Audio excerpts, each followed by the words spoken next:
当我与自己的阴影共存，我也开始与光同行。这句话真正开始在我心里亮起，是在我某一天忽然明白，原来我过去那么害怕的从来不是黑暗本身，而是我不愿承认黑暗里也住着我。很长一段时间，我努力藏起自己的阴影，藏起脆弱，藏起嫉妒，藏起不安，藏起那些不堪、幼稚、敏感、彷徨的部分。我怕被看见，怕被误解，怕被贴上标签，怕我承认的那一刻世界会离我更远。于是我拼命往光的方向跑，假装坚强，假装无所畏惧，假装什么都能承受，假装我永远在成长，永远在进步，永远正向，永远明亮。但我越假装心越暗，因为我把自己一半的真实关在无光的角落里。我害怕阴影，却不知道我的力量也藏在那里。直到某一天，我真的被自己的情绪逼到走不动，那些我以为能压住的，不会再回来的，已经处理好的全部一次涌上来，像是生命在提醒我，你不能只活一半。那一天，我没有逃，没有假装，没有把责任推给世界。我第一次坐下来看着自己的阴影。那不是一个轻松的动作，但却是一个让我终于回到自己的动作。我看见那些我不愿承认的脆弱，其实都是求救的自己。我看见那些我以为丑陋的情绪，其实都是需要被理解的心。我看见那些我以为是缺陷的部分，其实都是我还没整合的力量。我看见那些我努力掩盖的痛，其实都是在提醒我哪里需要被照亮。当我不再指责，不再压抑，不再害怕去摸索那些不安的源头，我突然感觉到阴影里有光，只是我一直不敢靠近。原来每一次情绪的动荡都是灵魂在敲门，每一次恐惧的升起都是内在在示意，每一次崩落都是能量在重整，每一次不愿面对都是生命在提醒我，光需要阴影才能存在。于是我开始学习与自己的阴影共存。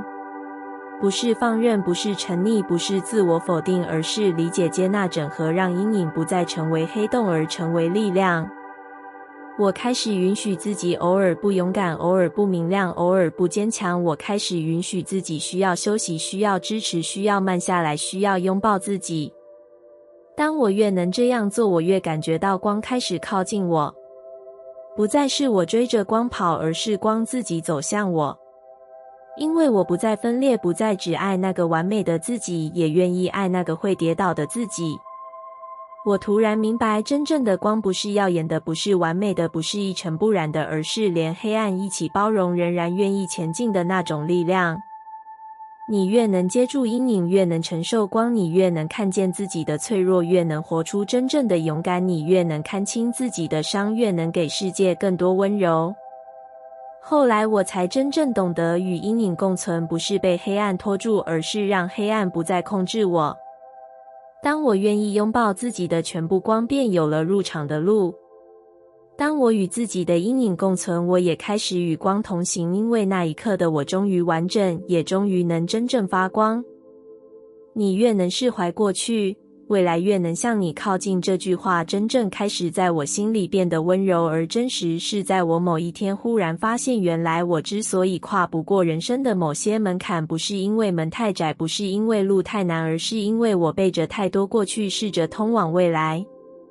很长一段时间，我以为自己已经放下了，以为时间会自然冲淡，以为不去想就是释怀，以为把痛塞在心底深处，它就会默默蒸发。然而心是诚实的，它记得每一次的失望，每一次没有说出口的委屈，每一次假装没事的瞬间，每一次明明很痛却还要笑的片刻。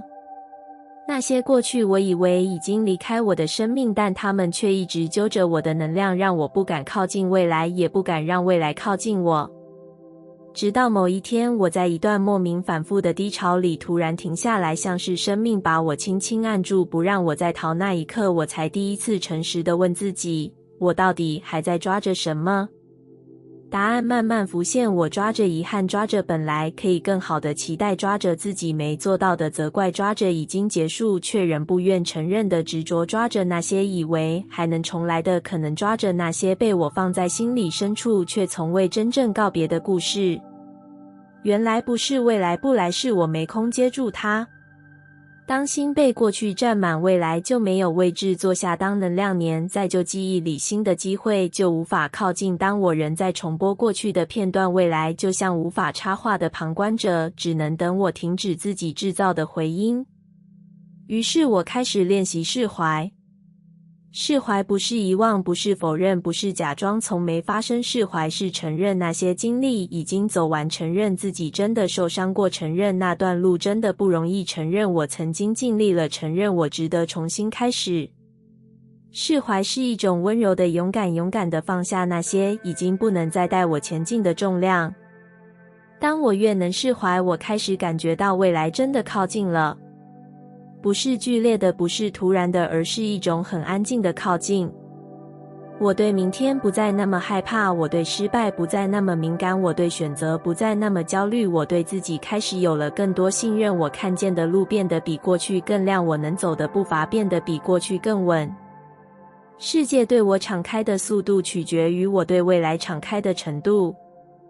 当我停止回头，未来就开始向前走来；当我放下执着，新的可能便开始涌现；当我不再紧抓旧故事，新的篇章便开始翻页。后来我才真正懂得，未来不是被追来的，未来是被空间吸引来的。而释怀就是为未来清出空间。你越能释怀过去，未来越能向你靠近，因为你不再把自己困在已经无法改写的地方。你终于有余裕，有呼吸，有能量迎接那一些真正属于你的新的开始。当我看见自己的伤，我也看见自己的力量。这句话真正开始在我心里变得深沉而明亮。是在我某一天忽然意识到，原来我过去那么害怕面对的，并不是伤本身，而是我以为自己承受不了。很长一段时间，我把痛隐藏得很深，深到连我自己都假装它不存在。我害怕承认，害怕触碰，害怕一旦看见，整个心就会再度崩裂。于是我用忙碌掩盖情绪，用理性压住感受，用笑容遮住不安，用我没事把所有还没痊愈的地方都推向黑暗。但越逃避，越痛，越压抑，越累。那些伤从未因为我的忽略而消失，反而像是在等待某个瞬间，一次涌上来提醒我，你还没有真正陪伴过自己。直到某一天，我在一个再无法逃避的瞬间里停下来，像是世界都安静了，只有我的心还在微微颤动。那一刻，我第一次没有逃，我让自己真正的看向那些伤口，不是为了责怪谁，也不是为了重新疼一次，而是为了让自己明白，痛从来不是敌人。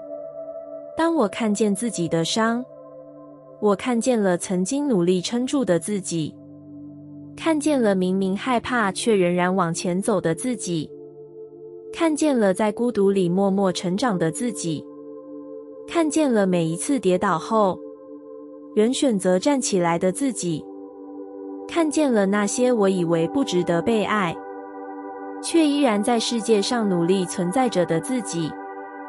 那些伤口其实是一种证明，证明我曾经爱过，证明我曾经全力以赴，证明我曾经真诚过，证明我曾经付出过，证明我曾经相信过，也证明我从未被击垮。当我越能看清那些伤，我越能理解，力量不是不会痛，而是即使痛，我依然能往前。力量不是没有受伤的痕迹，而是在那些痕迹里藏着我熬过来的证据。力量不是永远坚强，而是在每一次软弱的底下，仍有一个永不熄灭的意志，愿意把我推回光里。当我看见自己的伤，我也看见了自己的深度，自己的敏感，自己的韧性，自己的柔软，自己的渴望，自己的真实。那些都是力量，只是以前的我把它们误以为是破碎。后来我才真正懂得，伤口不是羞耻，伤口是入口，带我走向一个更完整、更诚实的自己。当我不再害怕看见它，它也不再刺痛我，它反而成了理解自己的路标，拥抱自己的通道，靠近自己的桥梁。曾经的伤成为我今日的力量，那些裂缝让光能照进来，也让我能照亮别人。当我看见自己的伤，我也看见自己的力量，因为真正的力量从来不是没有伤痕，而是带着伤痕仍然选择爱，选择相信，选择前进，选择成为更完整的自己。你越能与自己和解，命运越能与你合作。这句话真正开始在我心里变得柔软而有深度，是在我某一天忽然发现，原来我人生里那么多的阻力，那么多的卡住，那么多走不动、推不开、想不通的瞬间，其实都不是命运在为难我，而是我自己一直在与自己对立。很长一段时间，我以为命运不顺，是因为世界太难，因为别人太冷，因为机会太少，因为时间不对，因为环境没有给我支持。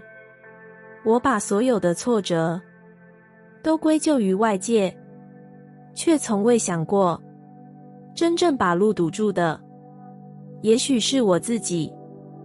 我不愿承认自己的害怕，却怪命运为什么不给我勇气。我不愿放下自己的执着，却怪前路为什么一直卡住。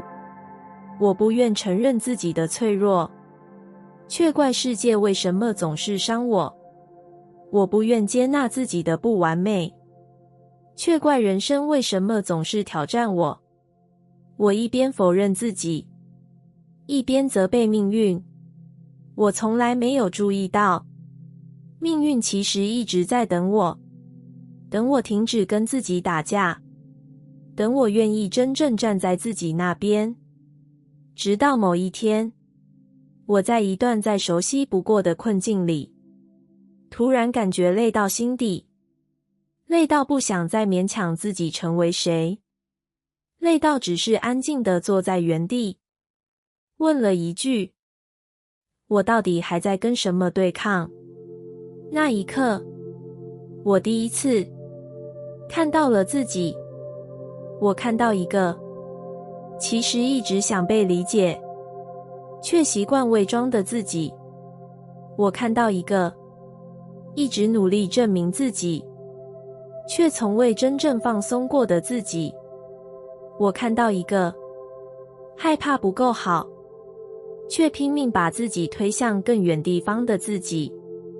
我看到一个被过去的伤推着走，却仍假装无所畏惧的自己。我突然明白，我从来不是输给命运，我只是输给那个我一直拒绝拥抱的自己。于是，我开始练习和解。和解不是妥协，不是算了，不是放弃追求，而是不再把自己当敌人。我开始承认自己会害怕，会退缩，会敏感，会脆弱，会嫉妒，会逃避，会受伤。我开始允许那些被我压得喘不过气的部分浮到阳光下呼吸。我开始练习，不是逼自己快点好起来，而是陪伴自己慢慢好起来。不是强迫自己坚强，而是在软弱时不再责怪自己。不是假装不在意，而是愿意坦诚我在乎。当我越能与自己和解，我越能感受到整个人生变得不一样了。那些原本卡住的地方突然有了突破口，那些原本让我怀疑人生的难题开始有了答案，那些原本感觉命运一直阻挡的方向反而变得顺畅。因为命运从来不是敌人，它只是回应我内在的状态。当我对自己严苛，命运也严苛；当我对自己不信任，命运也难以信任我；当我与自己对立，命运也只能与我对立。但当我开始理解自己，接纳自己，支持自己，站在自己那边，命运也会站在我这边。我行得越稳，路就越稳。我越能接住自己，世界就越能接住我。我越愿意相信自己，生活就越愿意为我打开。后来我才真正懂得，命运之所以愿意合作，不是因为我完美，不是因为我从不犯错，而是因为我愿意与自己和解。一个与自己和解的人，能量是完整的，是清晰的，是对齐的。而命运最能合作的，就是这样的灵魂。你越能与自己和解，命运越能与你合作。因为那一刻的你，不再阻挡自己，你让路，命运就能走进来。你打开，宇宙才有办法靠近。你成为了自己的人，命运自然也成为你的人生伙伴。当我放下自我批判，我也放下无形阻力。这句话真正开始在我心里产生回响，是在我某一天忽然意识到，原来那些我以为来自世界的阻力，那些我以为是命运的刁难，那些我以为是环境的限制，其实许多时候都来自我对自己的苛刻。很长一段时间，我对自己并不好，即使外表温柔，内在却充满了不断的指责。我常常在心里批判自己，你怎么还没做到？你怎么又失误了？你为什么不够好？你应该再努力一点。你不值得得到想要的。这些声音不是别人对我说的，是我对自己说的。细小、平凡、扎心，像是一种温柔却持续的自我消耗。我没有注意到，每一次批判都像是在我的能量场悄悄放上一块石头，于是我的脚步越来越沉，我的动力越来越弱，我的信念越来越碎。我觉得自己被阻碍，却不知道阻碍本身正是从我心里生成的。直到某一天，我累得什么都逼不了自己，连责备自己的力气都没有。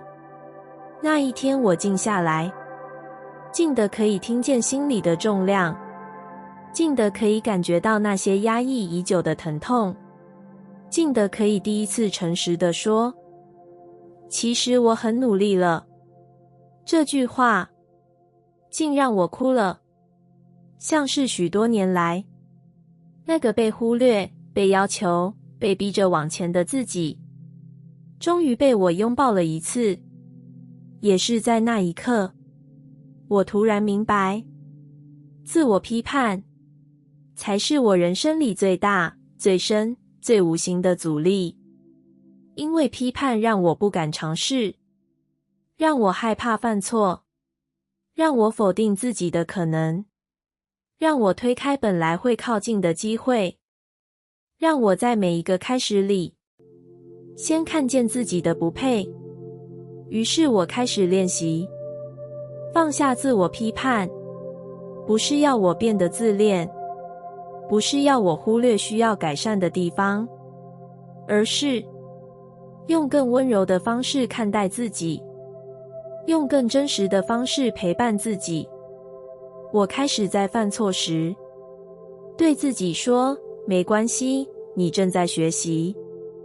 在情绪低落时对自己说，我知道你有点累了。在走得慢时对自己说，慢一点也没关系。在害怕时对自己说，你已经比以前勇敢很多了。这些话不像批判那样尖锐，但每一句都像是把石头一颗一颗从我心里拿下来。当我越能放过自己，我越能感觉到路变得顺了，呼吸变得轻了，决定变得清楚了，关系变得柔软了，机会变得敢靠近我了。因为我不再推开自己，宇宙也就不再推开我。后来我才真正懂得，自我批判并不会让人成长，只会让人成为自己的阻碍。而放下批判，不是懈怠，不是逃避，而是一种成熟，一种深深理解到，我值得被支持，也值得被善待的成熟。当我放下自我批判，我也放下了那些阻碍我前进的无形重量。我开始感觉自己的能量变得完整，开始能承接更多可能，开始能看见那些曾被我忽略的路，开始能用更柔软的方式走进更大的世界。因为一个不再苛责自己的人，心会打开，路会打开，命运也会打开。当我放下自我批判，我也放下无形阻力，而人生也终于向我温柔地前进。你越能拥抱自己的全部，越能拥抱你的未来。这句话真正开始在我心里变得温暖而深刻，是在我某一天忽然意识到，原来我之所以总是跨不过某些关卡，总是卡在成长的边缘，总是止步在即将展开的门口，不是因为未来太远，而是因为我只接受部分的自己。很长一段时间，我只愿意看见那些光亮的部分，那些坚强的、成功的、努力的、被肯定的，而把那些混乱的部分，那些害怕的、脆弱的、敏感的、迷惘的、失控的，通通藏在心里深处，仿佛只要看不到，就能假装不存在。我以为成长是要让黑暗消失，以为成熟是要把不完美剪掉，以为前进是要永远无懈可击。但我没有发现，当我拒绝自己的某些部分，我也同时拒绝了那些会带我走向未来的力量。直到某一天，我真的累到无法再隐藏。那种累不是身体的疲惫，而是一种我再也演不下去了的深沉疲倦。我突然停下来，看着那些我一直逃避的自己，看着那些我觉得丢脸、觉得幼稚、觉得不配的部分，看着那些我以为会拖累我，却又一次次从黑暗里呼喊我的部分。就在我凝视他们的那一刻，我意识到，他们不是阻碍，他们是被排除在外的我，而未来需要的是一个完整的我，不是一个完美的我。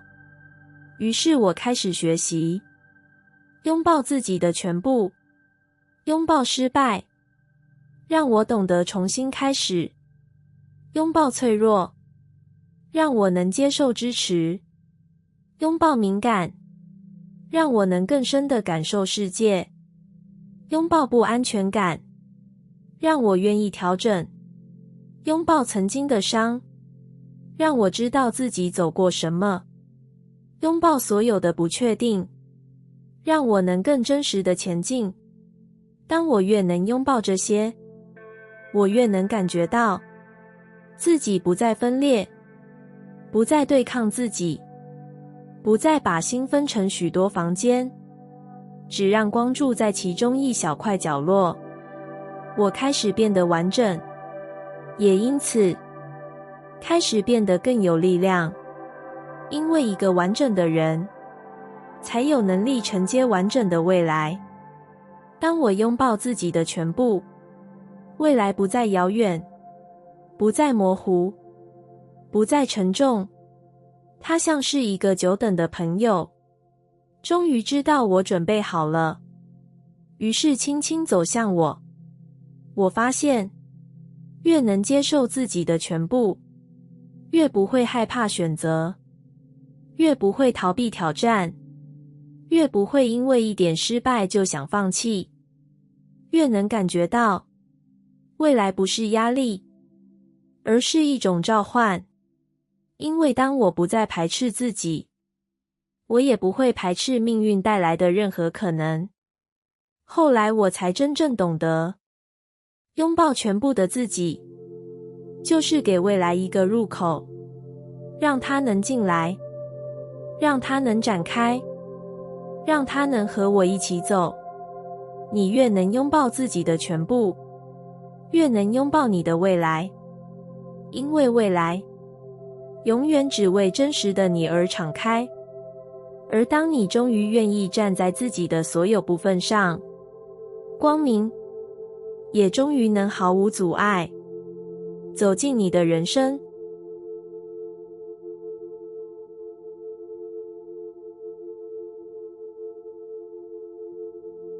感谢你听完我的影片。如果你觉得影片有帮助到你，欢迎点赞并订阅我的频道，让我可以持续与你分享。也可以在评论中留下你的想法和经验，或是将影片分享给你的亲友。再次感谢你的收听，我们下次再见。